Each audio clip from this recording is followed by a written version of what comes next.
رب اشرح لي صدري ويسر لي أمري واحلل عقدة من لساني يفقهوا قولي ربنا آتنا في الدنيا حسنة وفي الآخرة حسنة وقنا عذاب النار وصلى الله على سيدنا محمد وعلى آله وصحبه وسلم والحمد لله رب العالمين آمين يا رب العالمين آمين.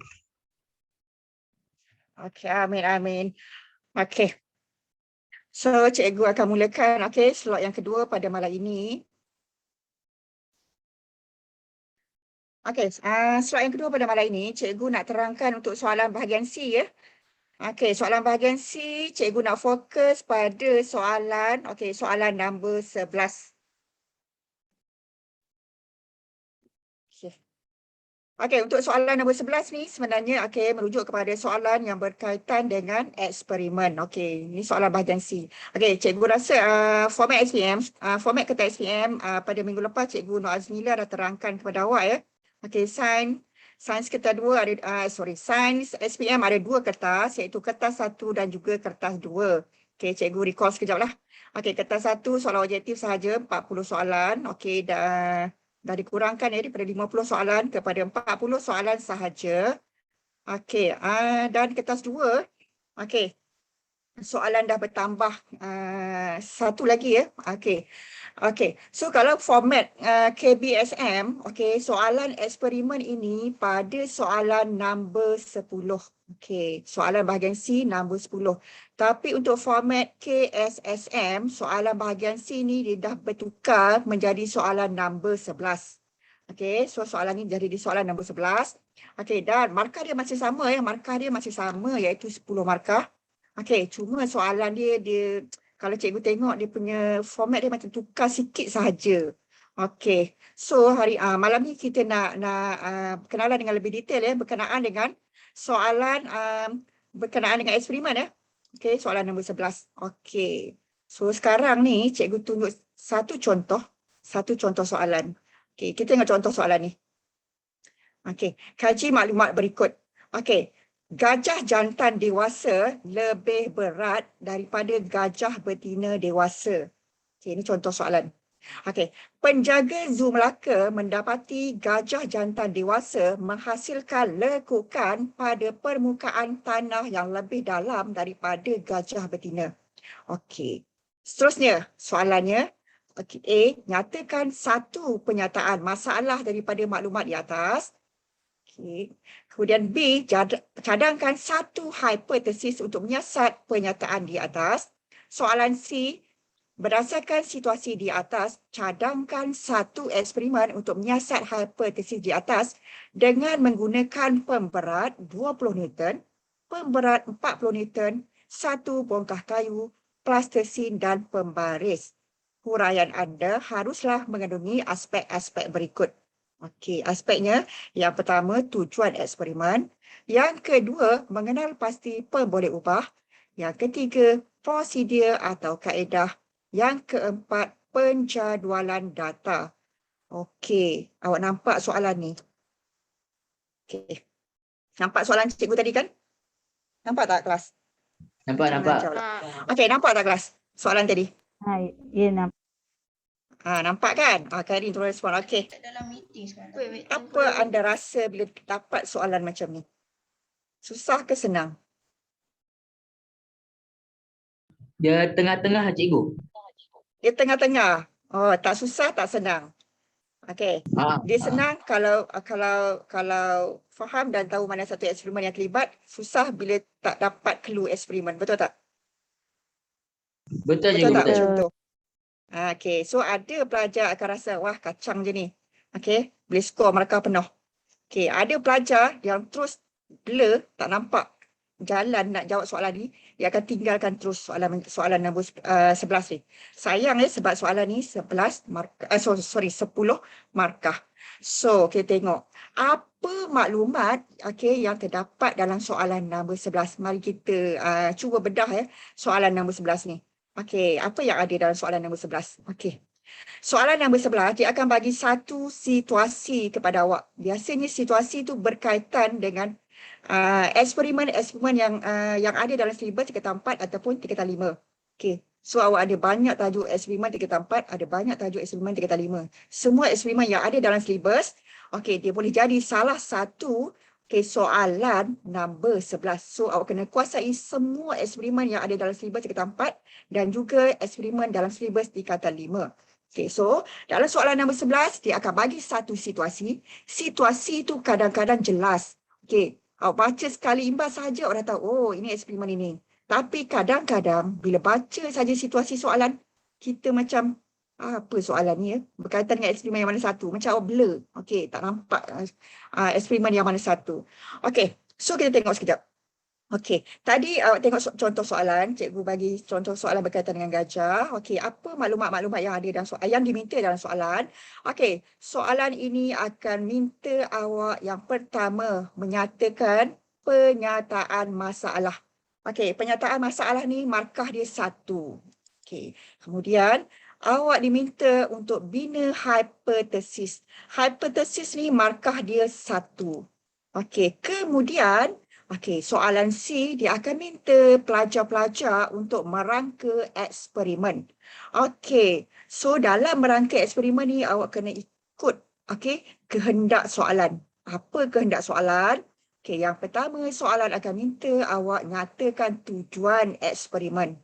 Okey, yang kedua, awak kena senaraikan pemboleh ubah. Okey, ada 3 pemboleh ubah kan? Okey, tapi kalau soalan tu minta awak senaraikan 2 pemboleh ubah sahaja, tak silap cikgu 2 tahun lepas kot. Dia hanya minta spesifik 2 pemboleh ubah, so awak just nyatakan 2 pemboleh ubah yang diminta. Awak nyatakan lebih tak ada masalah. Okey, tapi awak mesti nyatakan pemboleh ubah yang diminta. Tapi kalau soalan tu tak sebut pemboleh ubah, awak kena nyatakan 3-3 lah. Alright. Okey, kemudian senarai bahan dan radas yang digunakan dalam eksperimen. Nanti cikgu akan terangkan satu persatu secara detail. Okey, sekarang kita tengok dulu. Okey, kemudian awak kena nyatakan kaedah ataupun prosedur yang terlibat dalam eksperimen ini. Okey, seterusnya, yang terakhir soalan akan minta awak membuat penjadualan data. Okey, dekat sini cikgu nak pecahkan sekejap apa yang ditanya dalam soalan ni. Okey, apa ditanya dalam soalan ni? Okey, kalau tengok soalan cikgu ni, format kertas ni, awak tengok ya. Tadi cikgu ada contoh dekat awak contoh soalan kan, contoh soalan. Alright. Okey, sebenarnya dalam soalan ni, sebelum tu dia akan bagi ke awak satu situasi. Okey, situasi. Okey, dalam situasi ni, awak diminta untuk Baik budak lelaki ni. Budak lelaki mana? Budak lelaki kawan dia tu ke? Oh, budak lelaki kawan dia tu baik. Adi ingat kakak tu Okey. budak. Dalam soalan ni, dia akan beri satu Ada situasi. warna. Okey. Tutup mic, tutup mic. Tutup mic. Adik. Okey. Alright. Cikgu sambung Okey, daripada situasi tadi, sebenarnya soalan ni cikgu nak pecahkan kepada dua bahagian. Okey, untuk penyataan masalah, dan juga hipotesis, bina hipotesis. Okey, jawapan awak boleh ambil daripada situasi yang diberi dalam soalan. Kak Nazira. So awak Cikgu Nazira, kalau bising-bising nanti kita boleh unmute all. Kita boleh mute all, lepas tu baru Nazira akan sendiri on balik. Kalau macam bising-bising tu, tekan je mute all dekat participant tu. Tekan mute all. Okey. Lepas tu nanti Nazira akan on balik. Nazira akan on lah, tak apa. Dia buat macam tu. Okey, alright. Okay, dekat participant. Okey. Apa ni Kak? Saya tulis nampak tu? Tulisan saya tulis nampak tak? Boleh. Nampak. Nampak ya? Tulisan nampak. Nampak. Okey. Nampak. So cikgu ulang balik. Okey, daripada situasi tadi, maklumat pada situasi kita boleh gunakan hanya untuk jawab soalan. Okey, soalan 11A dan juga 11B sahaja. Maksudnya maklumat situasi, kita boleh gunakan untuk menjawab soalan penyataan masalah dan juga bina hipotesis. Itu sahaja. Alright. Okey, kemudian bila awak nak jawab soalan bahagian C, nak jawab soalan bahagian C ni, ini jawapan ni tak boleh ambil daripada situasi. Tak boleh ambil. Maksudnya bila awak nak jawab soalan bahagian C, tolong tutup maklumat dalam situasi dan juga jawapan pada bahagian A dan juga bahagian B. Tak boleh digunakan. Okey, kenapa cikgu cakap macam tu? Okey, awak ingat tadi tak soalan yang cikgu bagi contoh gajah kan? Dalam situasi cikgu bagi gajah jantan, gajah betina, betul? Okey, secara logik dia kita nak bawa masuk gajah ke dalam makmal. Tak sesuai kan? Tak sesuai kita nak bawa masuk gajah ke dalam makmal untuk kita buat eksperimen. Sebab tu cikgu cakap, bila nak jawab soalan bahagian C ni, awak dah tak boleh guna lagi maklumat dalam situasi. Alright. Okay.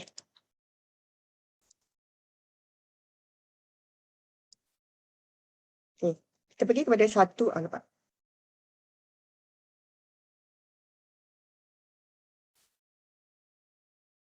Okay. Kita tengok ke satu persatu ya. Macam ni kita nak jawab soalan penyataan masalah. Okay. Soalan yang pertama dalam soalan nombor 11, 11A. Okay. Pelajar akan diminta untuk menjawab soalan penyataan masalah. Alright. Okay. Macam mana cara awak nak jawab soalan penyataan masalah? Okay. Step yang pertama.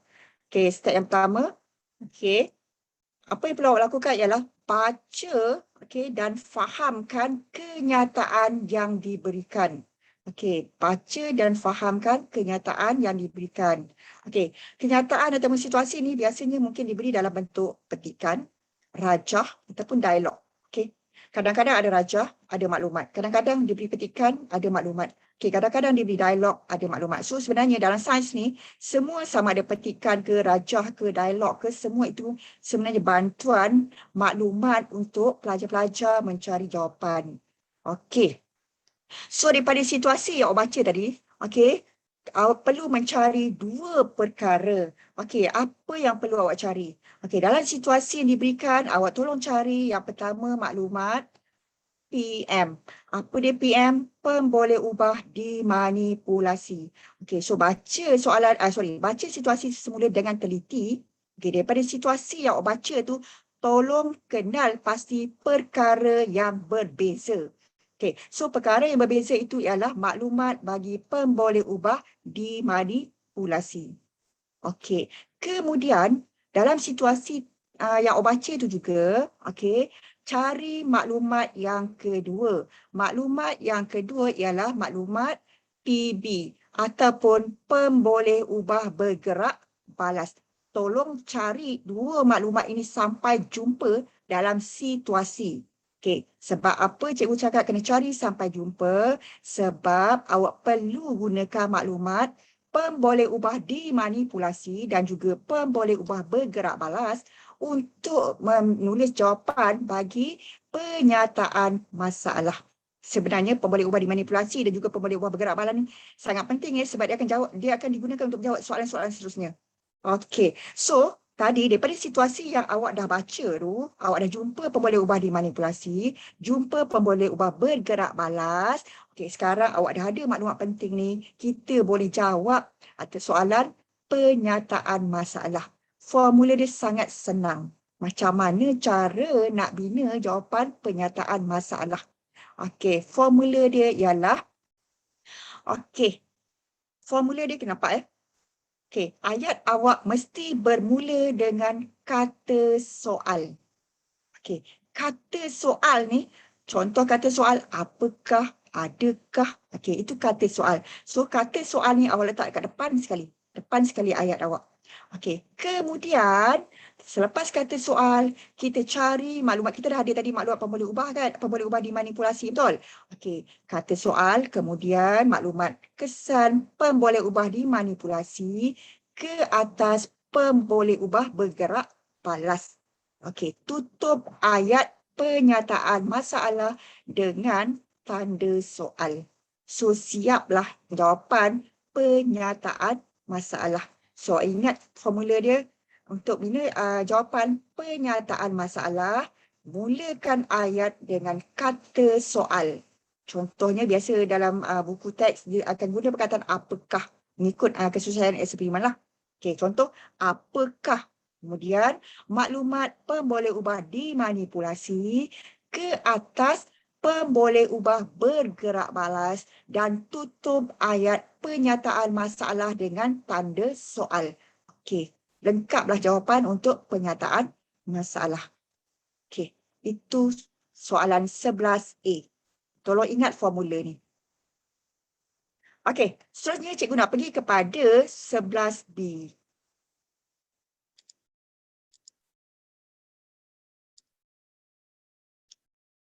Okey, 11B.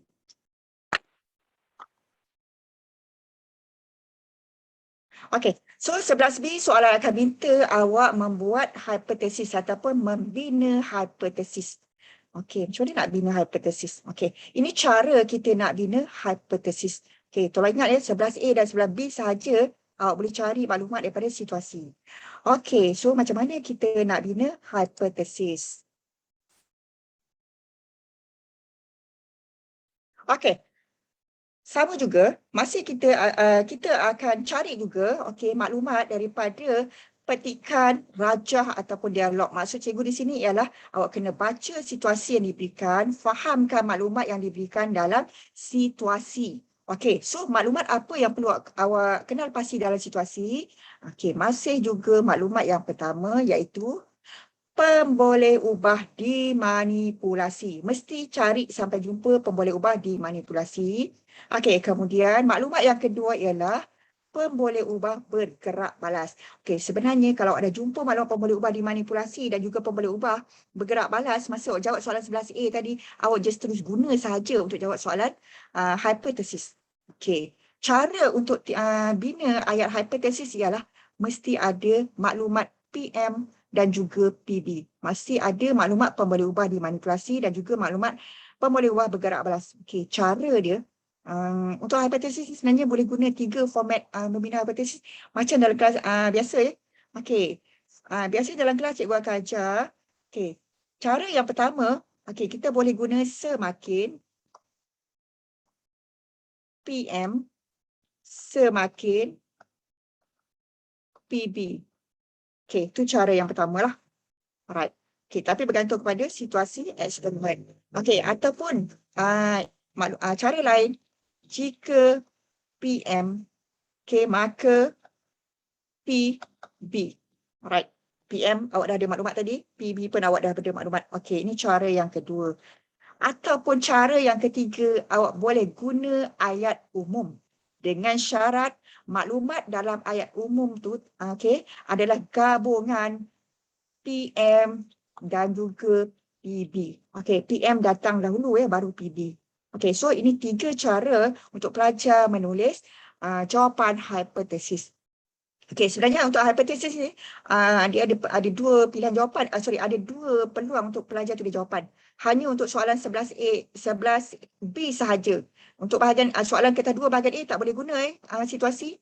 Okey, maksud cikgu macam ni. Untuk jawapan hipotesis pada soalan nombor 11, pelajar boleh guna maklumat PM dan juga PB daripada situasi, atau pelajar boleh guna maklumat PM dan juga PB daripada teori yang kita belajar dalam kelas. Okey, so ada 2 peluang kat sini. Tapi kalau soalan bahagian A tak boleh guna hipotesis daripada situasi. Yang tu tak boleh. Okey, bahagian A nanti awak akan belajar lagi lah ya. Okey, so malam ni sebab kita fokus pada soalan 11B. Okey, itu cara untuk pelajar menulis hipotesis. Alright. Okey, habis bahagian hipotesis.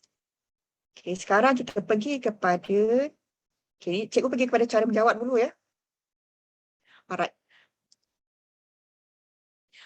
Okey, ini cara kita nak menjawab soalan hipotesis. Okey, yang pertama, bina hipotesis berdasarkan situasi yang diberikan. Ini kalau kita nak ambil jawapan ayat hipotesis daripada situasi. Alright, so dalam situasi ini, bentuk-bentuk situasi, ada pelbagai. Mungkin dalam soalan dia akan bagi gambar aja. Okey, mungkin dia beri dalam bentuk pernyataan soalan. Okey, dan mungkin juga dalam bentuk carta alih. Okey, ini ataupun dalam bentuk dialog. Okey, ini semua bentuk-bentuk situasi yang mungkin keluar pada soalan nombor 11. Okey. Alright, untuk soalan membina hipotesis. Okey. Untuk membina hipotesis macam cikgu cakap tadi, awal-awal tadi. Okey, semasa menulis hipotesis, jangan sesekali, ini pantang larang ya. Jangan sesekali menggunakan bahan radas yang diberikan dalam soalan C. Okey, maksudnya di sini ialah bila awak nak jawab soalan bahagian A, bahagian B, jangan tengok lagi soalan bahagian C, ataupun tak perlu tengok lagi lah, sebab awak sebenarnya macam ni, kalau ada terror, tak ada masalah pun awak nak tengok. Tapi untuk menulis jawapan, jangan tengok maklumat pada bahagian C. Sebab apa cikgu cakap jangan tengok? Sebab cikgu tak nak awak tersalin bahan radas ataupun terguna bahan radas yang diberikan pada bahagian C sebagai jawapan untuk menulis hipotesis pada bahagian B. Okey, yang tu tak boleh. Okey, dia tak boleh campur adukkan jawapan B dengan dengan bahan radas pada bahagian C. Tak boleh. Itu dia punya pantang larang. Okey. Okey, kemudian seterusnya, hipotesis adalah jangkaan ataupun hasil eksperimen ataupun biasa cikgu sebut ramalan awal yang perlu dibuktikan secara eksperimen. Okey, so bila dah buktikan secara eksperimen, kalau betul barulah hipotesis itu diterima. Okey, dan kemudian adalah hipotesis mesti ada maklumat ini. Maklumat pemboleh ubah dimanipulasi dan juga pemboleh ubah bergerak balas. Mesti ada maklumat ini. Dua maklumat ni mesti ada dalam ayat hipotesis. Sebab pemeriksa akan cari mana awak punya pemboleh ubah dimanipulasi, mana awak punya pemboleh ubah bergerak balas. So, pemboleh ubah awak mesti kuasai. Okey, kemudian bila awak menulis ayat hipotesis, tidak boleh guna, ini satu lagi pantang larang, tidak boleh guna perkataan bergantung. Contoh buat ayat PM bergantung dengan PB, tapi dalam ayat tu ada perkataan bergantung. Ayat tu tak jelas. Dia macam tak spesifik lah, tak boleh. Okay. So tak boleh guna perkataan bergantung, tak boleh guna perkataan mempengaruhi atau dipengaruhi. Semua ni antara contoh-contoh perkataan-perkataan yang tidak boleh digunakan semasa menulis jawapan hipotesis. Alright. Maksudnya di sini bila awak tulis hipotesis, ayat hipotesis awak tu mesti spesifik. Lepas tu cikgu bagi tadi ayat ringkas je. Jika tulis maklumat PM, maka PB. Sebab ingat formula jika kawan dia PM. Jika kawan dia maka. Okey, jika PM maka PB. Okey. Kalau awak guna perkataan semakin PM semakin PB. Jangan campur aduk ayat, nanti pening. Okey, ataupun ayat umum spesifik saja, maklumat PM dan juga maklumat PB.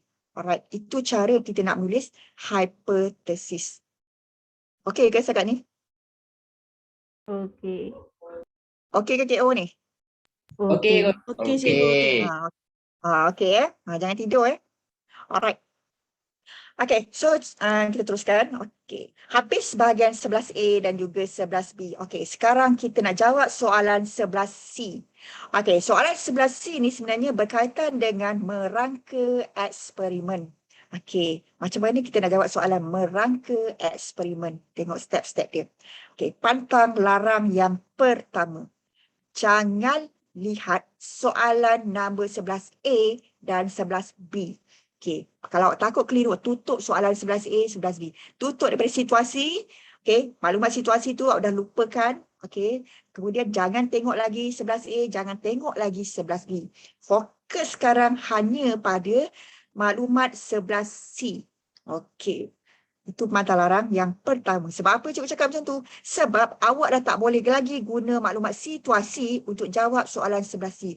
Tak boleh lagi. Macam tadi contoh cikgu bagi contoh situasi gajah kan. So dalam jawapan 11C tu dah tak boleh ada perkataan gajah. Ada sahaja perkataan gajah, terus out jawapan awak. Okey? Itu pantang larang yang pertama. Yang kedua.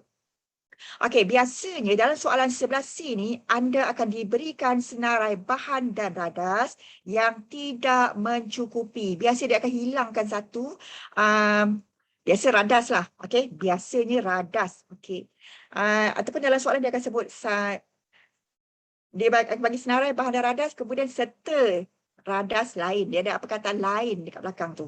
Okey, dan cikgu bagi clue dekat sini, biasanya radas yang dihilangkan tu adalah alat pengukur. Biasanya. Tapi kadang-kadang bukan alat pengukur. Tapi kerapnya alat pengukur lah. Contoh, kalau awak nak ukur masa, dia akan hilangkan jam randik. Awak nak ukur, apa lagi? Nak ukur panjang, mungkin dihilangkan pembaris meter. Contohnya macam tu lah. Nak ukur suhu. Okey, dalam soalan dia akan hilangkan termometer. So, awak kena carilah. Okey, bahan radas yang dihilangkan tu. Okey, awak kena cari. Sebab apa kena cari? Sebab kalau tak ada bahan radas yang dihilangkan tu, eksperimen awak tu tak lengkap. Awak tak boleh dapat keputusan. Sebab tu kena cari sampai jumpa. Okey, kemudian. So, apa yang perlu lakukan ialah awak perlu atau wajib tambah bahan radas untuk melengkapkan eksperimen. Okey. Ini biasa dalam soalan bahagian bahan dan radas. Okey, tengok langkah-langkah. Okey, bila baca sahaja soalan bahagian C, okey, sekarang fokusnya ialah hanya pada soalan bahagian C. Bila baca sahaja, biasa dalam ayat soalan bahagian C dia akan bagi berdasarkan radas, dia akan bagi senarai radas ya, radas bahan.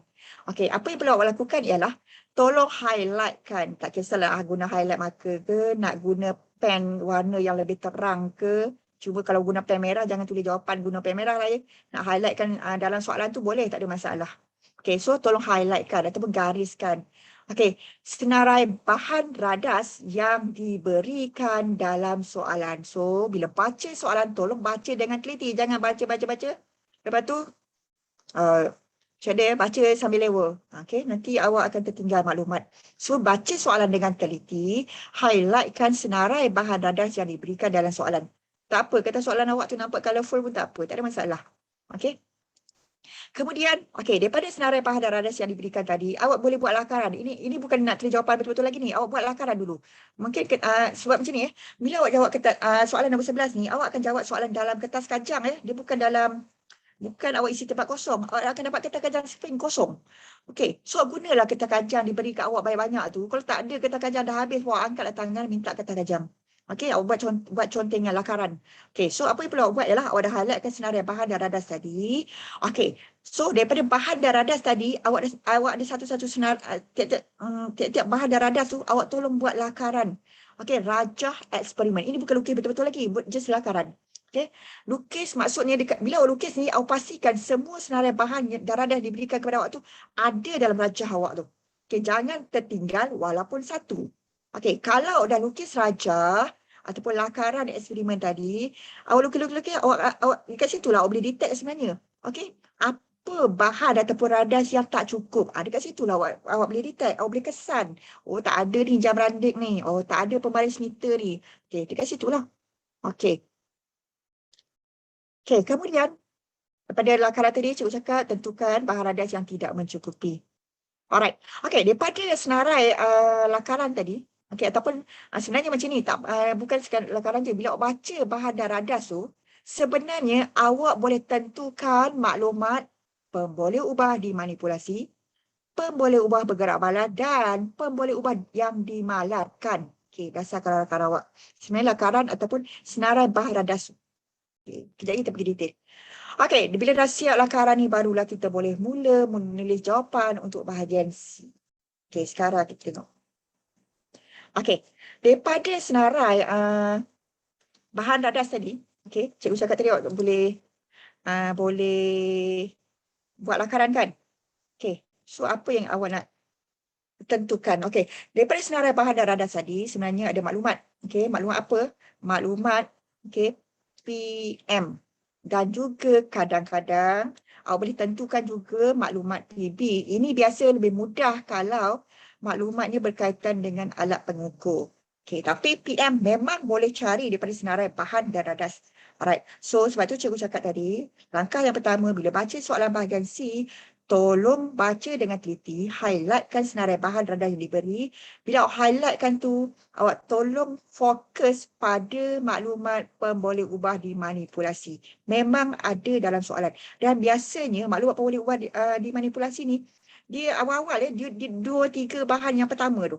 Okey, dan biasanya pemboleh ubah dimanipulasi ni, dia punya bahan itu sebelah menyebelah. Okey, dia berterutan. Kadang-kadang kalau dua larutan tu, okey, contoh air suling dengan larutan natrium hidroksida, dia akan letak sebelah menyebelah. Okey. Ataupun kalau macam makronutrien, dia akan letak larutan yang pertama, larutan yang kedua, larutan ketiga, okey, sebelah menyebelah. Itu ialah pemboleh ubah dimanipulasi. Ataupun kalau macam tajuk berkaitan dengan coconut sand harbor, dia akan letak rod kuprum sebelah dengan rod kaca.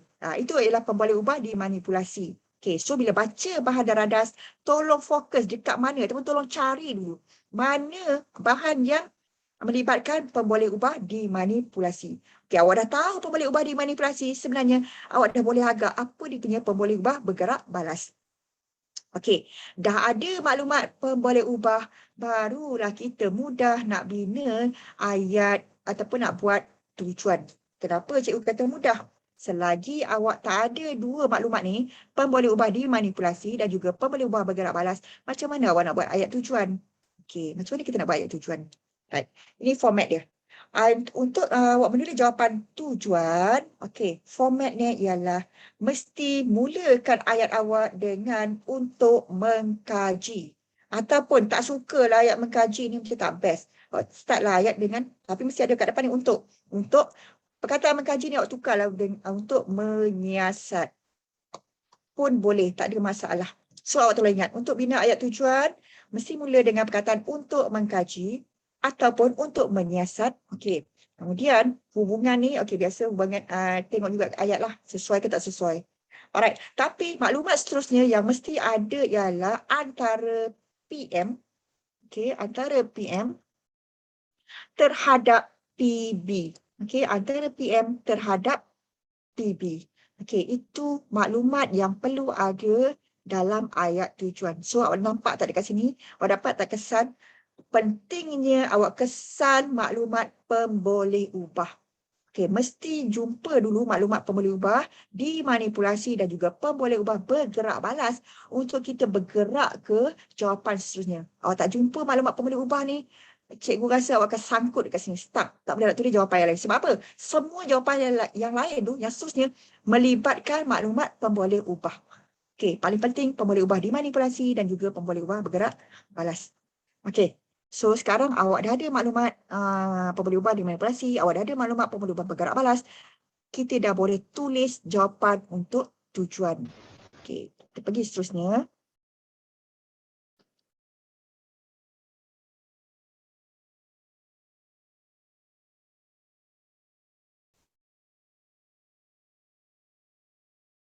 Okey, kita pergi kepada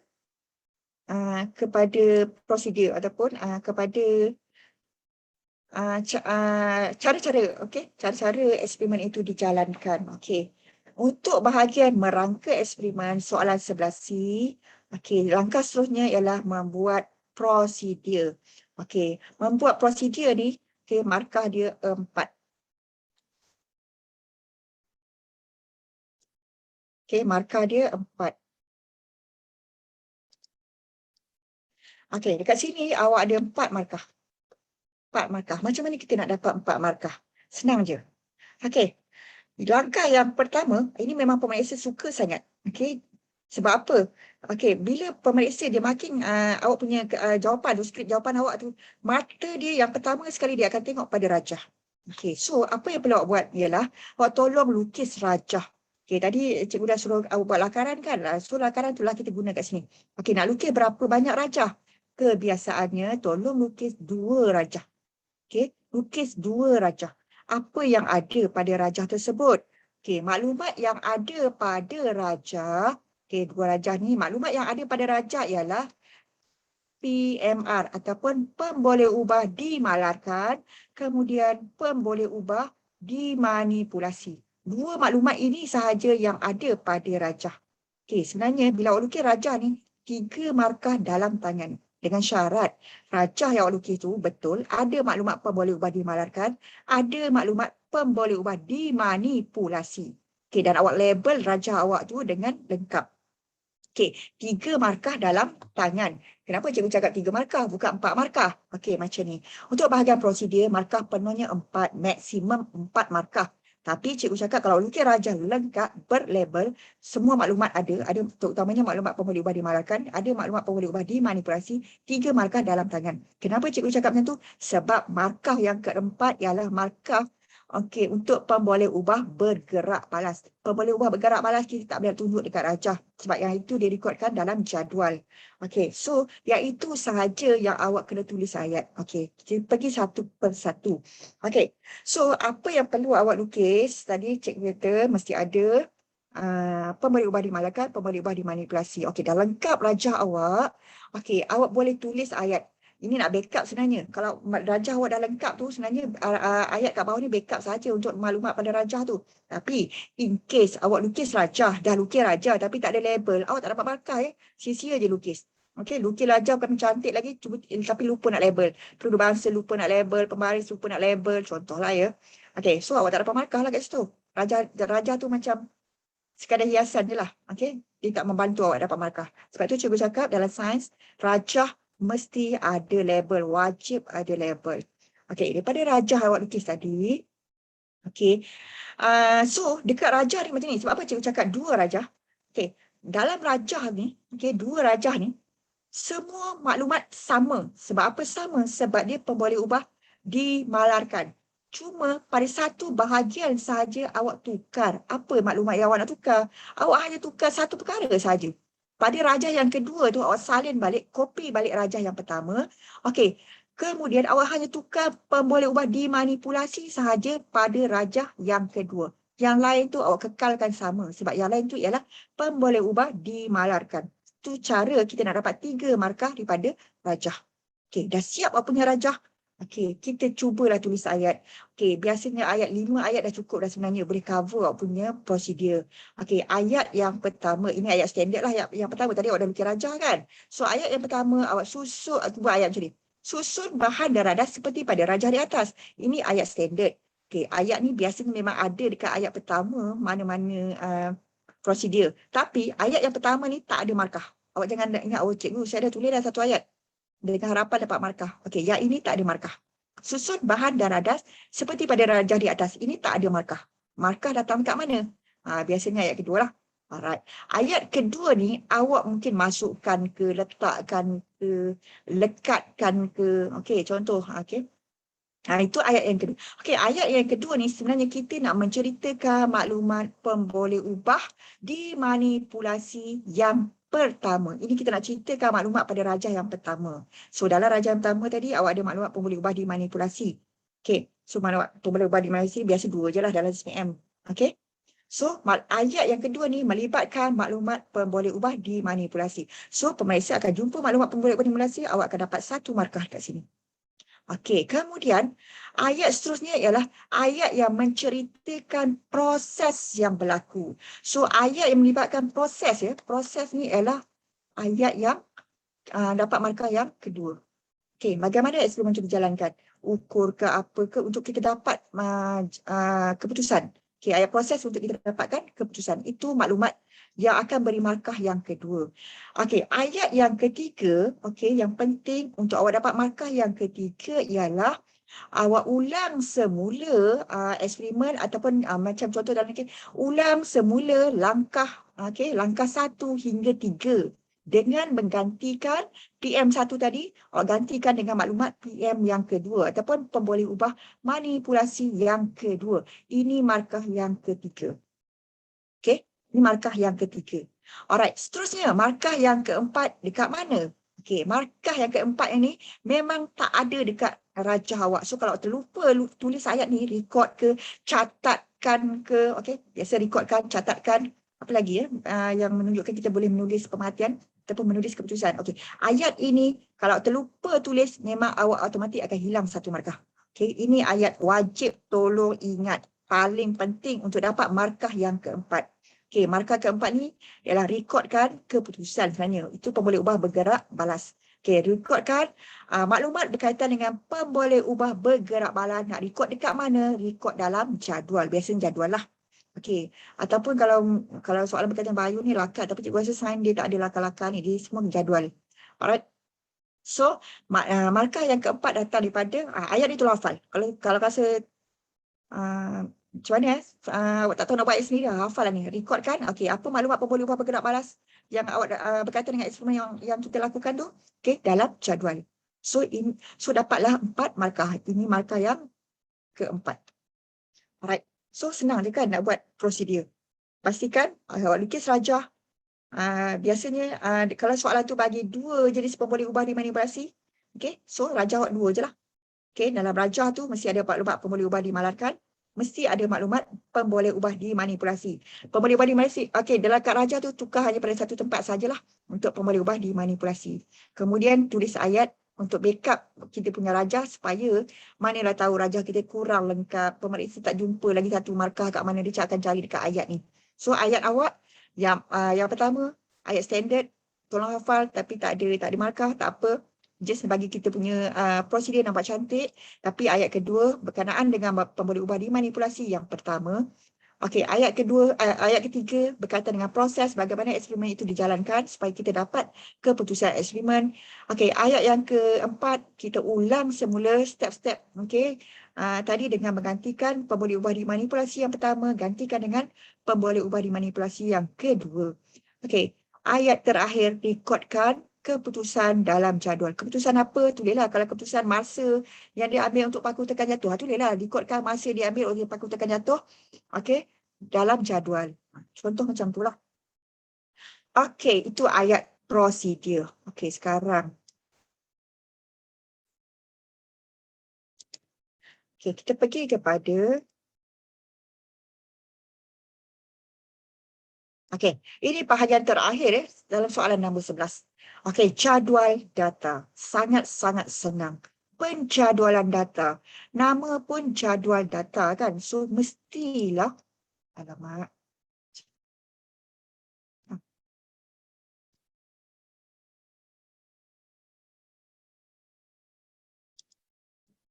Okey, nama pun jadual data. So, mestilah ada jadual. Okey, dan nama pun jadual data. So, nak buat jadual macam mana? Jadual, semua orang tahu. Jadual 4 segi. So, buatlah 4 segi. Okey, jadual data. Paling kurang minimum 2 kolom. Okey, kebiasaannya 2 kolom. Buatlah jadual. Ini kita panggil jadual. Mesti buat kotak ni. Tak ada kotak ni tak panggil jadual.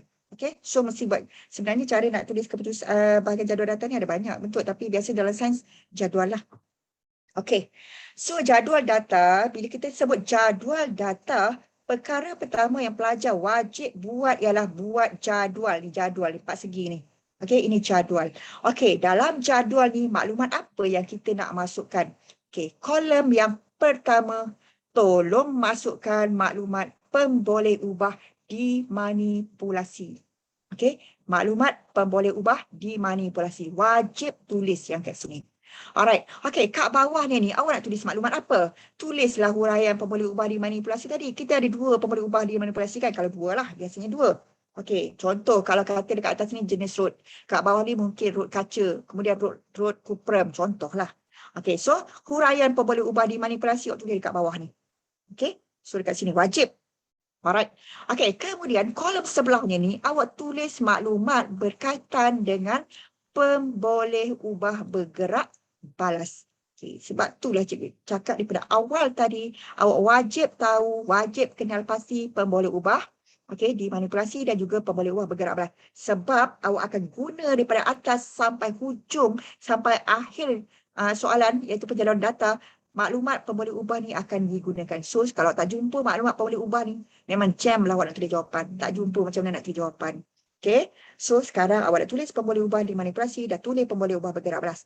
Okay, dekat bahagian sini sebenarnya tak perlu tulis pun jawapan. Biarkan kosong, tak apa. Sebab apa? Sebab dekat sini awak tulis jawapan, betul ke salah ke, awak tak tuliskan apa-apa pun kat sini, dia tak mengganggu awak punya markah. So dekat sini tak boleh tulis. Yang wajib awak isi, okay, untuk bahagian penjadualan data ialah tolong buat jadual, tolong buat jadual minimum 2 kolom kebiasaannya lah. Okay, tapi kadang tengok jugalah kalau awak rasa perlukan lebih kolom, bolehlah buat lebih, tapi kebiasaannya 2 kolom. Okey, kolom yang paling utama dekat sebelah sini ialah berkenaan dengan pemboleh ubah dimanipulasi. Sebenarnya kalau kita buat lebih daripada 2 kolom, sebenarnya awak huraian kat sini je sebenarnya. Okey, dia masih pemboleh ubah dimanipulasi, cuma kadang-kadang kita jadi macam terhurai lebih sikit. Sebab tu jadi banyak kolom. Okey. Sebenarnya poin utama dia kat sini, maklumatnya ialah pemboleh ubah dimanipulasi. Bawahnya huraian maklumat pemboleh ubah dimanipulasi. Kalau ada 3, buatlah 3 kat bawah ni. Alright? Okey, sebelah sini ialah berkenaan dengan pemboleh ubah bergerak balas. Okey, siaplah jawapan soalan nombor 11. Kalau boleh buat macam ni, 10 markah dalam tangan. Senang je sebenarnya. Dengan syarat awak kuasai semua eksperimen yang ada dalam silibus. Okey. So, cikgu dah habis terangkan dekat awak. Okey, sekarang kita tengok contoh. Okey, contoh. Alright. Okey, sebelum cikgu pergi kepada contoh, ini pemeriksa suka. Okey, apa yang pemeriksa suka? Tolong tulis jawapan dalam bentuk penulisan yang sangat-sangat kemas. Okey, jangan sangat-sangat kemas. Alright. Alamak. Okey. Apa cara kita nak tulis jawapan bagi kemas? Okey. Caranya ialah kat kertas kajang awak tu, tolong buat 2 kolom ni. Nampak ni kolom ni? Okey, buat 2 kolom. Okey, maklumat apa yang kena ada dekat kolom ni? Alright. Ini semua maklumat yang diberi dalam soalan. Okey, kita start dengan 11A. 11A penyataan masalah. So tulis kat sini. Jawapan awak dekat sebelah sini. Alright, jawapan dekat sebelah sini. Okey, awak punya semua perkara-perkara yang diminta dalam soalan awak senaraikan kat sebelah sini. Start daripada penyataan masalah, kemudian 11B ada hypothesis, 11C soalan akan minta awak tulis jawapan tujuan. Okey, kemudian C yang kedua awak akan kena diminta untuk menyatakan pemboleh ubah. Ada 3 pemboleh ubah kan? Senaraikan 3-3-nya. Jangan tulis satu saja, nanti dapat 1 markah je maksimum. Okey? So senaraikan 3-3. Okey, kemudian senarai bahan dan radas. Okey, dekat sini ya, macam ni. Sebenarnya untuk format soalan KSSM ni, kalau cikgu kira untuk senarai bahan dan radas, markah dia akan jadi 11. Jadi cikgu tak sure lah. Untuk KSSM ni, bahan radas ni, cikgu tak pasti dia akan muncul ke tak dalam soalan. Tapi yang penting awak kena tahu cara nak tulis jawapan. Okey, sebab soalan KBSM dia tak ada penyataan masalah. Tapi untuk soalan KSSM ada penyataan masalah dekat soalan A ni. Kalau soalan KBSM, soalan A dia, 11A dia akan start dengan jawapan hipotesis. Tapi untuk soalan KSSM, yang cikgu tengok, dia akan mula soalan dengan penyataan masalah. So, dan cikgu tengok ada beberapa contoh soalan dia tak minta senarai bahan dan radas. Okey, tak apa, kita belajar je bagi faham. Sebab mana tahu kalau soalan tu keluar, awak dah tahu macam mana nak tulis jawapan. Okey, kemudian, seterusnya ialah kaedah. So, kaedah tadi cikgu dah ajar. Yang pertama, tolong lukis 2 rajah. Okey, selepas rajah, tolonglah tulis ayat. Okey, ada 5 ayat tadi cikgu ajar kan. Okey, kemudian akhir sekali ialah jadual. Jadual data ni tolong buat 2 kolom maklumat MV pula. Betul lah MV. Pemboleh ubah dimanipulasi, huraian pemboleh ubah dimanipulasi dan juga sebelah kanannya ialah maklumat berkaitan dengan pemboleh ubah bergerak balas. Ini cara kita nak tulis jawapan supaya nampak kemas, nampak profesional kan. Okey, so tulis jawapan macam ni. Kalau boleh tolong praktiskan. Okey, daripada sekarang tulis jawapan dalam bentuk jadual supaya pemeriksa tak pening kepala nak cari mana jawapan awak, mana soalan awak. Sebab ada setengah pelajar dia ada satu hobi, dia salin soalan. Penuh muka surat dia salin soalan. Bila pemeriksa cari jawapan tak jumpa-jumpa. Rupanya salin soalan je. Okey, so awak tolong jawab dalam bentuk jadual. Okey. Okey, kita tengok soalan. Okey, cikgu harap awak nampak ya. Okey, ni soalan cikgu ambil contoh ni soalan A. Kejap ni kita tengok soalan yang besar sikit lah, yang kecil. Cikgu dia cuba besarkan tapi dia tak muat. Okey, so ini contoh soalan 2018. Okey, contoh soalan dia bagi macam ni lah situasi dekat awak. Ini situasi. Okey, kemudian soalan. Okey, sebab ni soalan 2018, maksudnya dia tak ada soalan penyataan masalah. Cikgu tambah soalan penyataan masalah kejap ni. Kita tengok contoh. Okey, so ini contoh soalan lah. Ini situasinya. Ini soalan A. Okey, sebab ini soalan 2018. Okey, sebenarnya kat sini number 11 lah. Okey, yang ini dah ada untuk format KSSM dia jadi soalan B kat sini yang untuk hipotesis. Soalan A dia ada penyataan masalah. Okey, yang ini format lama ya, jadi soalan bahagian C. Okey, itu saja yang bertukar lah setakat ni dapat cikgu kesan. Alright, so mari kita tengok soalan 2018 ni apa yang ada.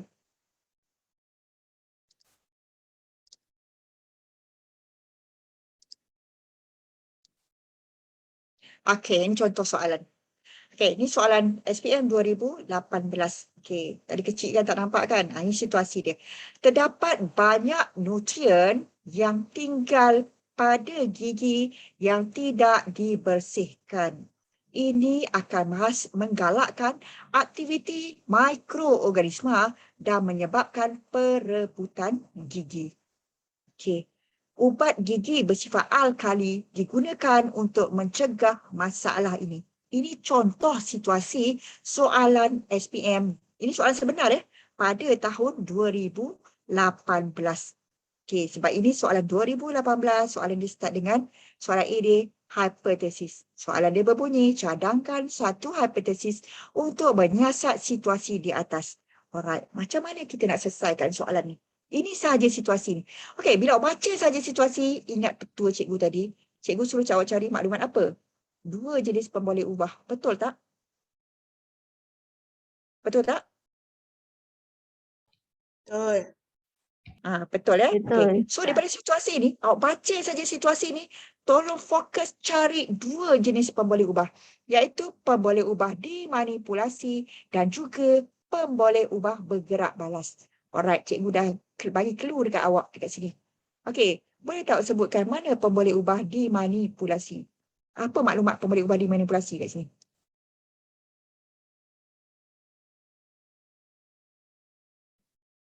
Okey, ini ialah pemboleh ubah dimanipulasi. Ubat gigi bersifat alkali. Itu Alkali. pemboleh ubah dimanipulasi. Okey, kemudian mana pemboleh ubah bergerak balas? Ini gabungan dua ayat ni. Jadi kita gabungkan, dia jadi maklumat pemboleh ubah bergerak balas. Okey. So, pandai-pandailah kita guna maklumat ini untuk menyelesaikan jawapan kita untuk 11A dan juga 11B. Apa soalan 11A? Alright. Kita pergi kepada soalan 11A. Okey, kat sini terus 11B ya. Okey, 11A. Ini cikgu tambahlah soalan sebab kita dah format KSSM kan. Alright, ini contoh soalan 11A. Nyatakan satu penyataan masalah berdasarkan maklumat di atas. Okey, tadi cikgu dah ajar petua macam mana nak tulis jawapan penyataan masalah. So, ingat semula, recall semula apa formula ataupun apa tips okey, untuk awak tulis jawapan penyataan masalah. Ingat lagi tak? Okey, ini tips dia. Okey, ada tak yang ingat tadi? Apa tips yang cikgu sebut tadi? Nak tulis jawapan penyataan masalah. Ada tak yang boleh sebutkan? Apakah? Apakah? Okey, kemudian Bagaimanakah pemboleh ubah? pemboleh ubah manipulasi? Alright, okey, selepas tu pemboleh ubah? Bergerak balas. Okey, lepas tu nak tutup jawapan dengan apa? Tanda soal. Wow, bagusnya. Okey, bagus. Alright, ini tips yang kita kena ingat. Okey, kita mulakan jawapan dengan kata soal. Alright, tadi Khairin sebut apakah. Okey, kemudian kita masukkan maklumat pemboleh ubah dimanipulasi. Okey, so apakah? Kemudian kesan pemboleh ubah dimanipulasi ke atas pemboleh ubah bergerak balas dan tutup ayat penyataan masalah dengan tanda soal. Jangan lupa tanda soal sebab kita buat penyataan masalah ni dalam bentuk soalan. Alright, okay. So, apa contoh jawapan daripada situasi tadi? Gabungkan. Tengok, ini contoh jawapan. Okay, adakah ubat gigi bersifat alkali dapat mencegah perebutan gigi? Okey, apa maklumat yang ada ni? Alright. Okey, kita tengok. Okey, kata soal kita. Okey, ini adalah adakah, ini kita punya kata soal. Okey, adakah ubat gigi bersifat alkali? Ini maklumat PM. Okey, dapat. Okey, dapat ni awak hafal je lah. Nak menyedapkan ayat. Alright. Okey. Kemudian maklumat PB. Apa dia maklumat PB? Mencegah perebutan gigi. So, buat dalam satu ayat. Mulakan ayat dengan kata soal. Adakah? Kemudian maklumat pemboleh ubah dimanipulasi. Ubat gigi bersifat alkali. Itu kita ambil daripada situasi tadi. Dapat. Apa yang dapat? Okey. Apa kesan dia kat atas PB? Dapat mencegah perebutan gigi. Tutup ayat dengan tanda soal. Okey, siap jawapan. Senang kan kalau faham? Senang ke susah setakat ni? Senang. Senang ke susah? Senang. Senang kalau faham. Okey, tapi kalau tak faham, bila? Alright, okay. So, ini jawapan untuk penyataan masalah. Okay, boleh ambil nota sikit-sikit ya. Okay, so kita teruskan. Okay, boleh kan? So, kita teruskan. Okey, sekarang kita nak pergi pula untuk soalan membina hipotesis. Alright. Okey, nak bina hipotesis, maklumat apa yang perlu ada? Maklumat apa yang perlu ada? Mesti ada maklumat PM dan juga PB. Dan PB. Mesti ada dua maklumat ni. PM, PB. Okey, dah ada ke belum maklumat PM dan PB tadi? Ada tak maklumat PM dan PB daripada situasi tadi? Ada ke tak ada? Ada. Ada kan? Alright. So, maklumat PM dengan PB tu dah simpan siap-siap. Okey? Mesti simpan sebab kita akan guna maklumat PM dan PB situasi tu untuk jawab soalan hipotesis. Okey? Maklumat PM dan PB dalam situasi awak akan guna untuk jawab dua soalan iaitu 11A dan juga 11B. Tolong ingat, tolong cari sampai jumpa dua maklumat ni. Tak jumpa maklumat ni, awak akan lupakanlah markah. Dua markah ada kat situ. Jadi penyataan masalah, satu markah. Bina hipotesis, satu markah. So kalau tak jumpa PM, tak jumpa PB, awak boleh anggaplah awak dah hilang dua markah kat situ. Sayang kan hilang dua markah, ingat senang ke dua markah. Satu markah pun sangat-sangat bernilai dalam SPM. Alright. Okay, so sekarang soalan kita, okay, untuk soalan 11B, cadangkan satu hipotesis untuk menyiasat situasi di atas. Cikgu dah bagi tahu tadi awal-awal ada 3 cara kita nak tulis hipotesis. Boleh guna semakin PM, semakin PB.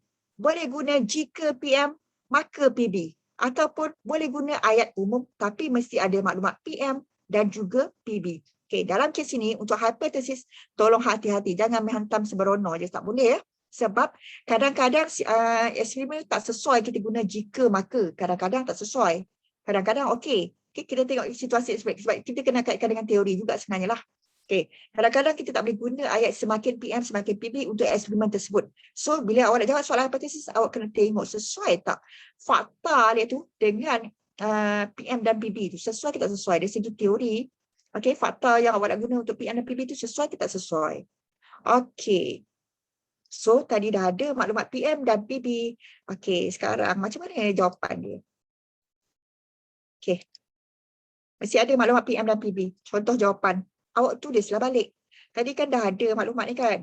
Betul tak? Dah ada maklumat PM dan PB, betul? Tadi? Dah ada kan? Alright. So, Ada. awak tulislah balik. Dalam kes ni ayat umum. Okay, contoh cikgu bagi jawapan ni dalam bentuk ayat umum penulisan hipotesis. Okay. Ubat gigi bersifat alkali. Ini maklumat PM. Okay. Mencegah perebutan gigi. Pindahkan balik je jawapan. Ini ialah maklumat PB. Alright. So, gabungkan. Datang ayat PM dulu ya, baru PB. Jangan letak PB kat depan, PM kat belakang. Terbalik. Nanti fakta pun hitungan terbalik. Okay. So, ubat gigi bersifat alkali itu ialah pemboleh ubah dimanipulasi, mencegah perebutan gigi. Itu ialah pemboleh ubah bergerak balas. So, siaplah jawapan awak untuk hipotesis. Senang saja kan? Kalau boleh jawab, kalau dah faham cara nak tulis jawapan, senang sangat. Okey. So, sekarang kita pergi kepada bahagian seterusnya.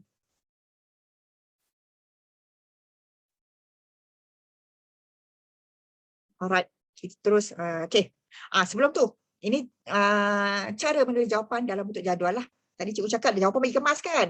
So, macam mana nak bagi kemas? Buat dalam bentuk jadual. So, buatlah jadual ni. Nampak ni 2 kolom ni? Alright, 2 kolom. Sebenarnya, awak boleh tambah maklumat dekat atas ni. Nak bagi cantik lah. Okay, macam mana nak tulis maklumat kat atas ni? Okay, sebenarnya dekat jadual awak ni, okay, dekat atas ni, awak boleh tambah ni. Okay, cikgu cantik kat sini sikit. Okay, sebenarnya awak tulis dekat kolom yang sebelah sini ni, awak tulis dekat atas dia, tajuk dia sebagai perkara. Okay, kolom yang sebelah sini, awak boleh tulis, okay, perkataan jawapan. Nampak ke tak nampak dia tulis? Nampak. Nampak ke tak? Nampak cikgu. Nampak ya? Okay, macam ni. Kolom sebelah sini, tulis perkara. Ni sambung ni, okay, jadual ni. Okay, perkara. Kolom sebelah sini awak tulislah jawapan. Okey, kolom sebelah sini jawapan. So, jawapan awak kat mana? Ini semua jawapan. Okey, so sebelah sini ni semua soalan. Okey, senaraikan sebelah sini semua soalan. So, kalau kat sebelah sini maknanya tak ada markah sebenarnya. Okey, tapi perlulah nak menunjukkan awak kan smart kan tulis jawapan bagi kemaskan. So, tulislah semua perkara yang ada dalam soalan senarai perkara-perkara yang diminta dalam soalan senaraikan kat sebelah sini. Okey, jawapan awak semua kat sebelah sini. Baru dah nampak smart. Okey, so ini cara menulis jawapan, okey, supaya nampak kemas. Okey, so ini dalam bentuk jadual lah. Pernyataan masalah tadi awak dah ada jawapan kan? Tulis dalam bentuk jadual macam ni. Hypothesis, tulis dalam bentuk jadual macam ni. Barulah nampak cantik, kemas jawapan awak. Pemeriksa nak tanda kertas awak pun sejuk sikit hati, taklah sakit mata sakit hati kan? Okey, itu contoh tulis jawapan. Okey, seterusnya. Alright, okey. So sekarang kita dah habis soalan 11A, kita dah habis soalan 11B, kita nak fokus pada soalan 11C. Dan ingat betul cikgu tadi. Bila nak jawab soalan 11C, fokus mata awak hanya pada start daripada soalan 11C ni, jangan tengok lagi 11A, 11B. Jangan tengok. Jangan tengok, okey. So, ini 11C lah sebenarnya. Okey, jangan tengok lagi, jangan ingat lagi jawapan pada 11A, 11B, situasi apa sebenarnya. Jangan tengok. Fokus mata awak, baca soalan 11C, cari maklumat apa cikgu suruh cari tadi. Ingat lagi tak cikgu suruh cari apa? Maklumat apa yang boleh ubah. Maklumat apa boleh ubah, betul. Nak cari dekat mana apa boleh ubah tu. Okey. Maklumat pertama, bila baca sahaja situasi, fokus pada senarai bahan dan radas. Okey. Cari senarai bahan dan radas. Okey, sekejap. Alamat.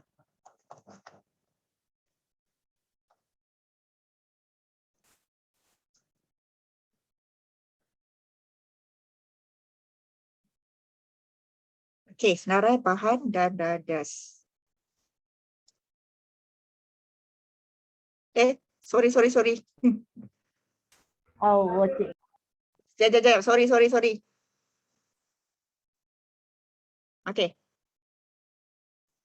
Saya nak hilangkan ni.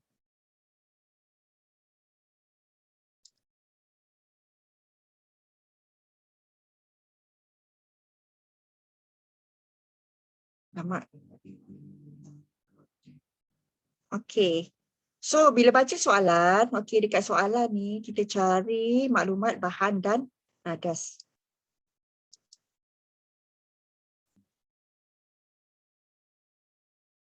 Okey.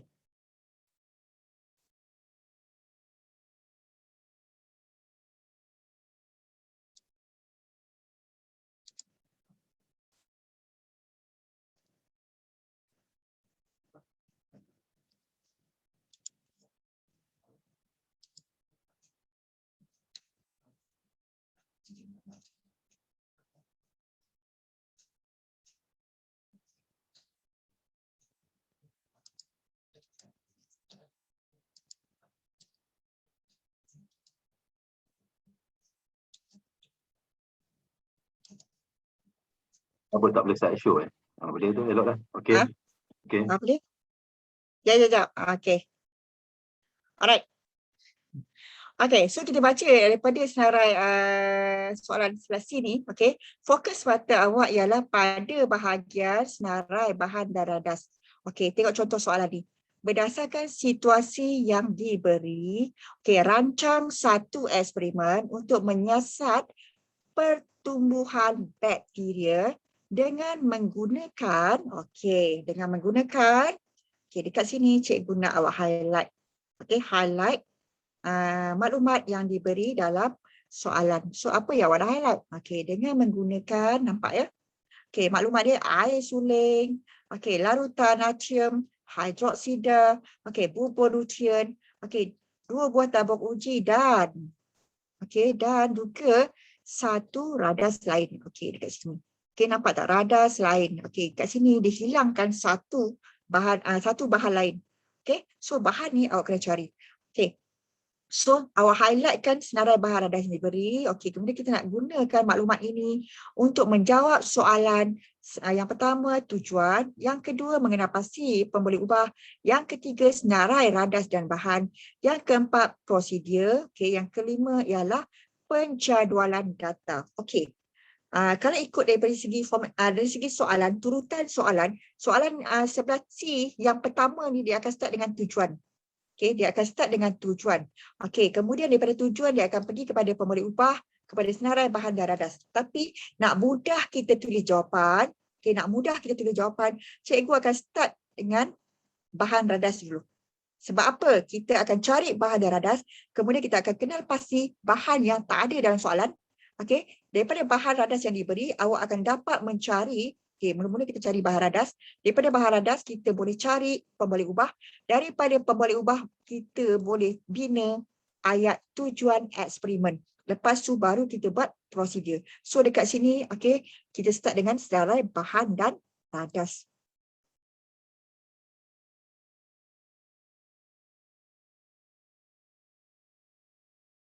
Okey, so kita step by step. Okay, merangka eksperimen, cikgu start dengan bahan dan radas. Okay, tips yang pertama tadi, salin semula. Okey, ini kalau soalan KBSM, memang awak kena tulis semula senarai bahan dan radas. Tapi soalan KSSM, cikgu tak pasti sama ada untuk senarai bahan dan radas ni dia akan masuk tak dalam dari segi penulisan jawapan. Tapi tak apa, kalau ada, okey. Senang, cara dia senang je. Macam ni, semua bahan radas yang diberi dalam soalan, awak wajib salin semula. Tak boleh tinggal walaupun satu. Tertinggal walaupun satu, automatik awak akan hilang markah. Contohnya dalam soalan dia bagi 10 senarai bahan dan radas. So, tolong salin ke semua 10 senarai bahan dan radas tersebut. Tak boleh tinggal, main skip-skip dia tak boleh. Okay, sebab mereka tu akan kira satu-satu. Cukup tak 10 bahan radas yang diberi dalam soalan? Cukup, baru ada dapat markah. Okay. Kemudian, kalau ada bahan ataupun radas yang tak ada dalam soalan tadi, yang tak diberikan, tapi bahan radas tu wajib ada untuk awak lengkapkan eksperimen, tolong cari sampai jumpa, tambah dalam senarai bahan radas tersebut. Okay, so tolong tambah. Okay, so dalam kes ini tadi, kita tengok ya. Okay. Ini ialah senarai bahan yang diberi dalam soalan. Okey, apa yang diberi dalam soalan tadi? Okey, yang diberi dalam soalan. Okey, ini diberi dalam soalan. Air suling ada. Larutan natrium hidroksida ada. Tolong salin balik. Kalau ada 20 senarai bahan radas, tolong salin 20. Okey, air suling, larutan natrium hidroksida, bubur nutrien, 2 buah tabung uji dan satu bahan lain. Bahan lain yang diperlukan dalam eksperimen ini ialah bakteria. So, tolong tulis bakteria. Awak tak tulis bakteria ni, tak jadilah eksperimen kita. Itu maksudnya. So, tolong kenal pasti, salin balik semua maklumat diberi. Okey, tambahkan dengan bahan yang dihilangkan dalam soalan. So, awak tulis macam ni, dapatlah 1 markah. Okey, 1 markah untuk bahagian senarai bahan dan radas. Alright. Okey, so daripada senarai bahan dan radas tadi, kita boleh bergerak ke soalan seterusnya.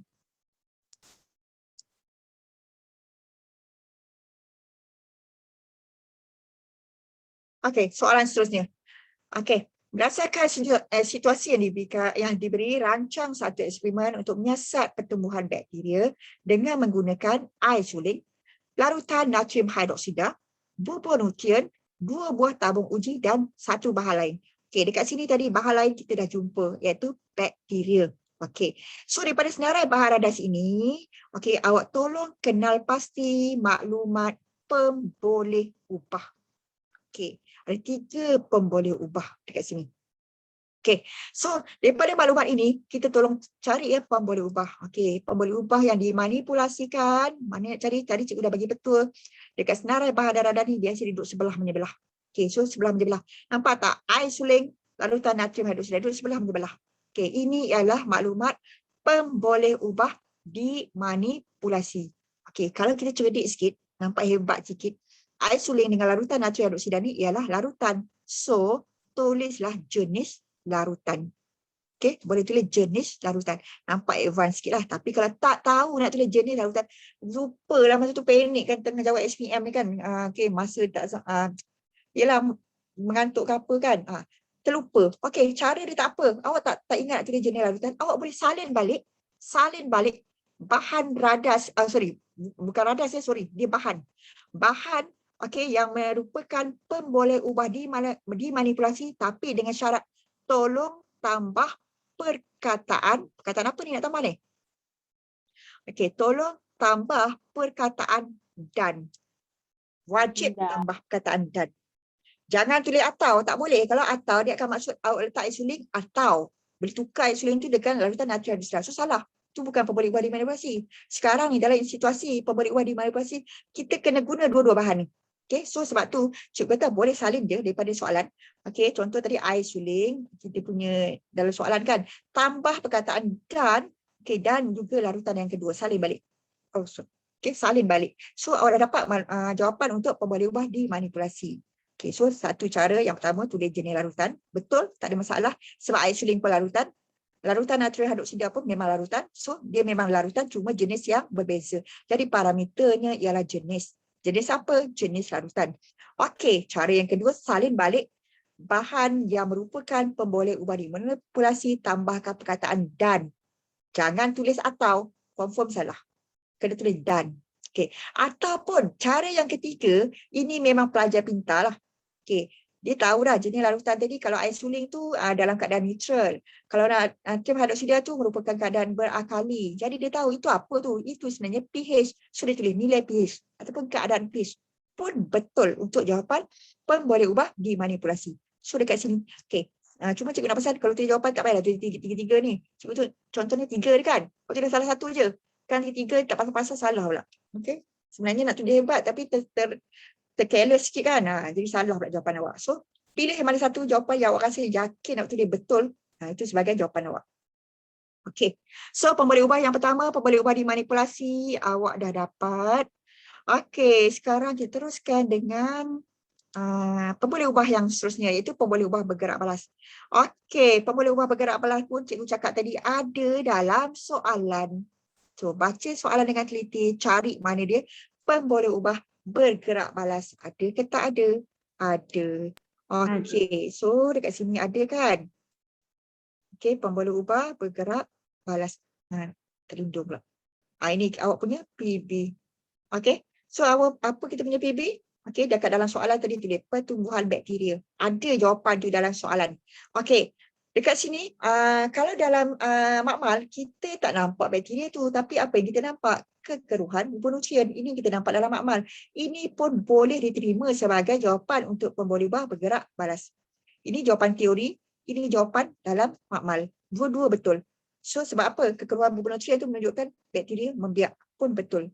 Okay, so ini cara menuju jawapan untuk pemboleh ubah bergerak balas.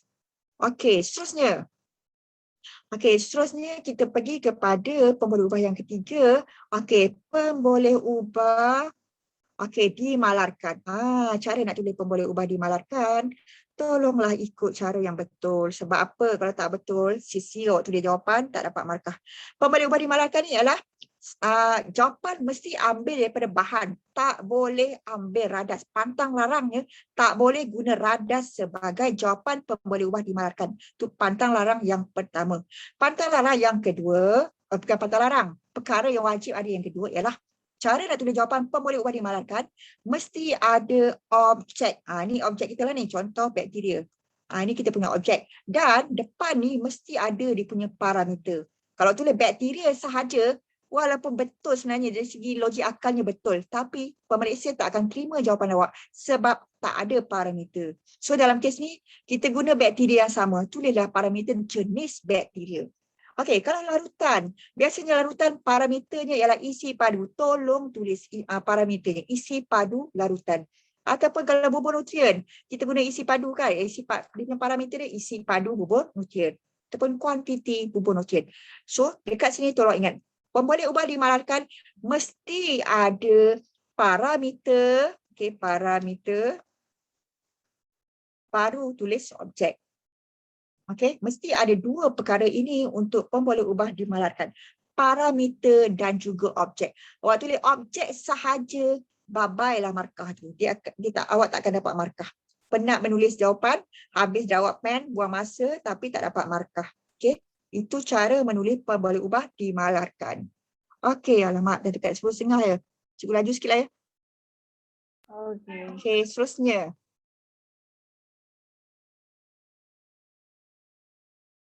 Okey, sekarang.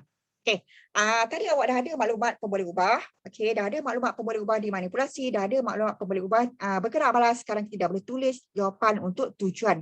Okey, tip dia senang saja kan, hubungan antara pemboleh ubah dimanipulasi dan juga pemboleh ubah bergerak balas. Okey, mari kita tengok contoh jawapan untuk soalan tadi. Okey, jawapannya senang saja untuk mengkaji hubungan antara jenis larutan terhadap pertumbuhan bakteria. Okey, cara menulis jawapan. Okey, tadi awak dah tahu. Untuk mengkaji ayat ni mesti ada kat depan. Untuk mengkaji kemudian jenis bakteria ni ialah maklumat PM, kemudian pertumbuhan bakteria maklumat PP. So, lengkaplah awak punya tujuan. Untuk mengkaji hubungan antara, sebenarnya ayat tu boleh hafal je. Okey, maklumat PM terhadap maklumat PP. Untuk mengkaji hubungan antara jenis larutan terhadap pertumbuhan bakteria. Okey, seterusnya. Okey, so jawapan awak tu tulis dalam bentuk jadual. Ini yang tadilah ya. Okey, tujuan, pemboleh ubah, senarai bahan dan radas. Okey, so dekat sini sebenarnya berapa markah awak dapat ni? Okey, okey, ini 1 markah. Pemboleh ubah maksimum 2 markah.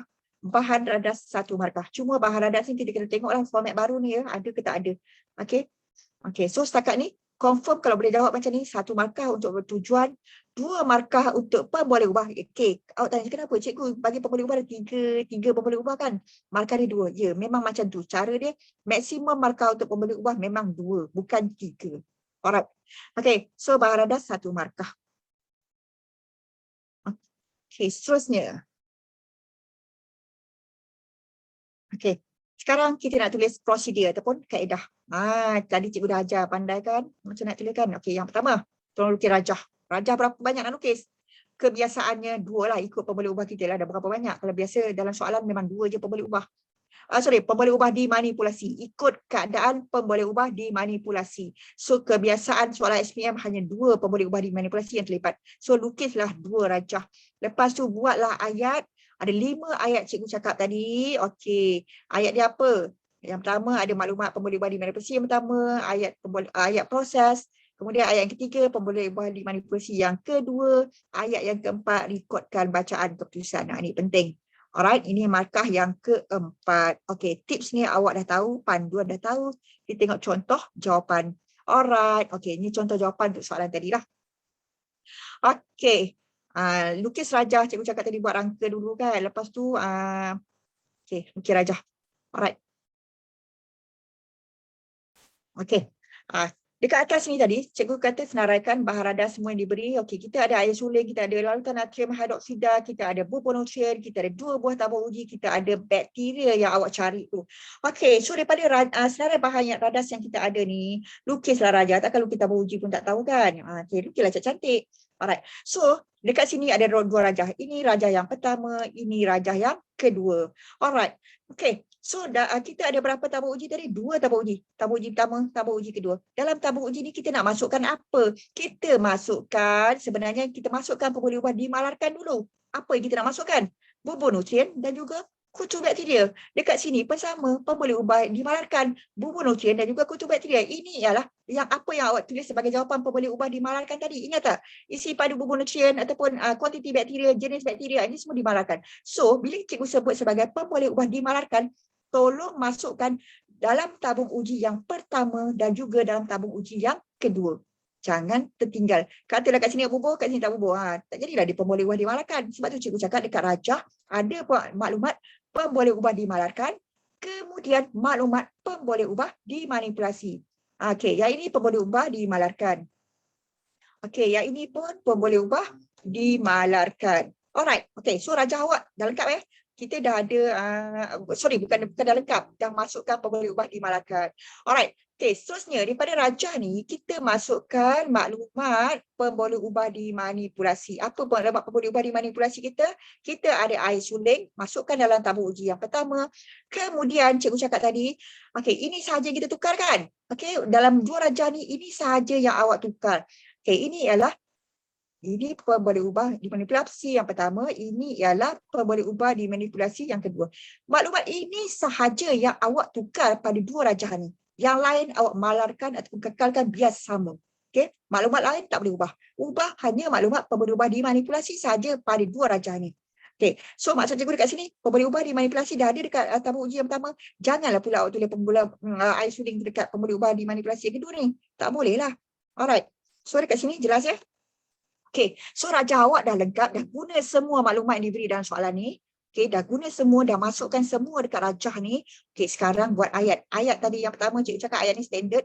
Susun bahan dan radat seperti pada rajah. Okey, kemudian ayat yang kedua, maklumat berkaitan dengan PM1. Okey, masukkan air suling ke dalam tabung uji yang mengandungi bubur nuklear dan juga bakteria. Okey, itu maklumat yang pertama yang awak dapat markah. Okey, kemudian ini maklumat proses. Okey, sini satu markah. Kemudian proses markah yang kedua. Okey, markah yang ketiga, kita ulang semula step di atas tu, langkah 2 dan 3 tu dengan menggantikan air suling dengan maklumat PM yang kedua. Maklumat PM yang kedua apa dia? Larutan natrium hidroksida. Ini PM yang kedua. Alright. So dah 3 markah dalam tangan. Markah yang keempat, rekodkan. Mesti ada dekat dalam ayat ni. Okey, rekodkan maklumat apa kat sini? Maklumat PB. So dapatlah 4 markah dalam tangan. Okey, senang je kan? Okey, sikit lagi. Alright, so sekarang awak dah sampai kat prosedur. Alright, kita pergi kepada bahagian terakhir kertas soalan nombor 11 ni. Senang je. Alright, maklumat terakhir. Jadual data. Jadual data ni kacang sangat-sangat, senang sangat. Okey, apa maklumat yang ada? Jadual data. Ini dalam bentuk jadual ya. Alright, buat jadual. Okey, 2 kolom ni tadi cikgu cakap buat 2 kolom. Alright, 2 kolom. Mesti buat jadual ni. Wajib buat jadual. Alright, kat sini maklumat PM. Awak dah ada tadi kan dekat pemboleh ubah, pindahkan dia masuk kat sini. Apa maklumat pemboleh ubah dimanipulasi tadi? Jenis larutan.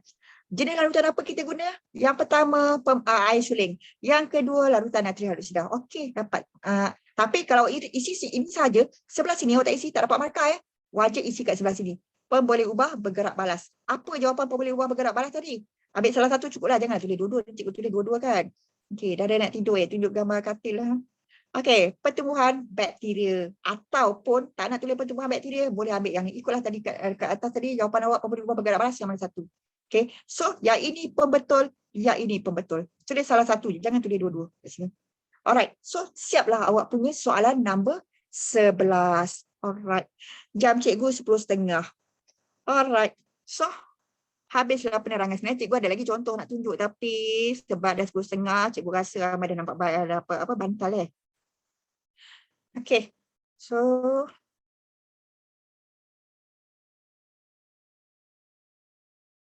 okey, sebenarnya soalan-soalan lain, soalan-soalan, cikgu ada lagi soalan-soalan lain, tapi kita simpan je lah ya. Ini soalan tahun lepas. Sorry, bukan tahun lepas. 2019. Okey. Ini pun tak apalah, kita buat waktu lain. Mungkin dalam kelas ke masing-masing ke, ataupun boleh jawab sendiri ke. Okey. So, itu sahaja penerangan daripada cikgu.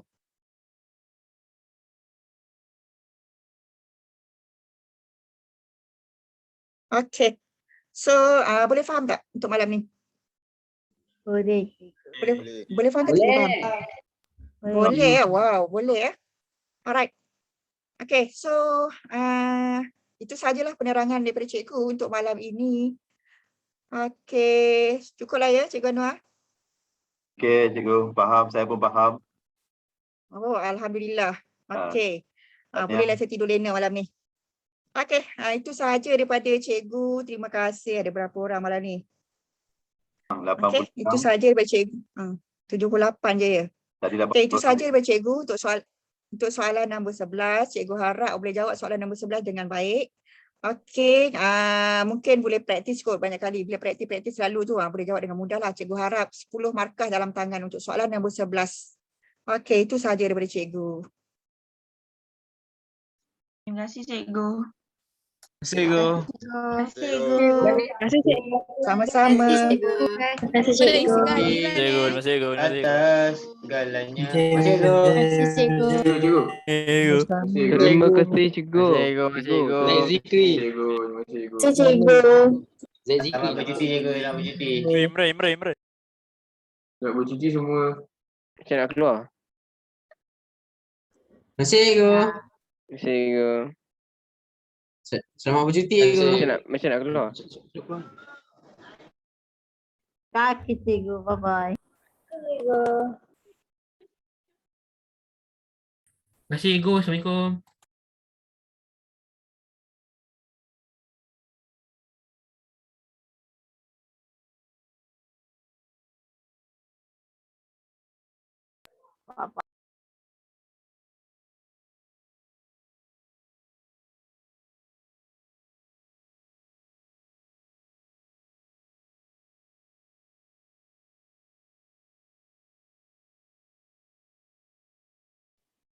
Afifah, Ain Sofia tak keluar lagi. Kalau terlelap ni. Nak kot. Terlelap. Biar Afifah, Ain, bangun. on. Kusyuk benar dah sampai tertidur. Tanya Nazira, semangat betul. Ania. Saya pun faham jelas. Terima kasih Nazira. Betul lah. Belum masuk tadi rasa gugur jantung, Keterangan yang tinggal sangat jantung je. jelas. Ya, Azmila, kata apa itu pakar-pakar, betul pakar lah ni. Nampak? Puas hati. Ni semua champion ni. Champion. Slot 2 dengan slot 3. Hampir-hampir tak tidur malam tau. Ni Cikgu Anwar. Slot 3 ni 23 hari bulan tu boleh guna lagi. Dah macam ni, kalau tak boleh guna ni, kita guna je Google Meet. Sebab sekarang Google Meet, setiap cikgu Tak boleh. 150 dah. Oh. Lepas tu dah boleh record sendiri kan? Cikgu Google Meet pun saya rasa kalau tak record sendiri pun nanti kita rekodkan cara lain. Cara macam biasa, macam kita buat Google Meet biasa record pun boleh juga. Cuma Zoom recordnya lebih baik. Cikgu Anwar hantar tadi ya. Dalam rasmi tu Sebab sebelum Google Meet kita boleh 100 je kan. Rupanya sekarang dah boleh buat 250. Contoh kalau nak lagi ramai, kita buat streaming. Streaming tu maksudnya yang macam orang boleh masuk tapi dia tak boleh jumpa, boleh tengok aje. Itu maksudnya masalah kalau nak buat contohnya apa-apa. So, minggu depan cuti pun jalan kan kita? Minggu depan. Tak, cuti tak ada. Cuti memang cuti. Tapi saya tulis situ 23 hari bulan bermaksud bukan malam Sabtu. Khamis malam Jumaat kan Laili? Oh ya ke? Cuba cek balik. Jumaat. Oh Khamis lah. Sebab hari tu takut 24 tu tak boleh guna kan. Betul. Saya pun takut kan tak boleh guna. Tapi tak apa, kalau tak boleh guna kita backup pakai Google Meet lah. Kan? Okay. Boleh. Tanyalah seronok tengok. Tinggal. Kesian budak-budak kita tak masuk ramai kan. Yalah. Dah panggil dah. Tak apa. Saya hantar pula tadi kat cikgu semua. Peringat balik. Kelas-kelas hujung ni. Pertengahan nampak banyak tadi. Yang hujung-hujung JKL yang tak ada. Dah ni kira ni pertama ni. Ni kira fasa pertama. Nanti ada fasa kedua, tiga apa insya-Allah kot boleh berperingkat. Faham lah yang penting. Walaupun macam Nazira tadi satu soalan pun tapi dah faham. Tapi faham lah. Boleh faham. Penerangan yang budak. InsyaAllah budak tak faham. Yalah. Jelas, apa semua jelas kan. Faham lah. Semua tu. Dia pun tengok. Boleh faham. Okey, dah boleh tidur lena ya. Laili lah belum. Terima kasih Nazira, good luck Laili. Laili.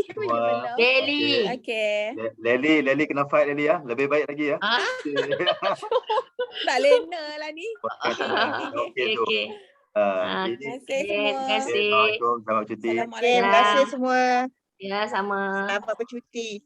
Ya. Okey, sama. Okey, sama. Okey.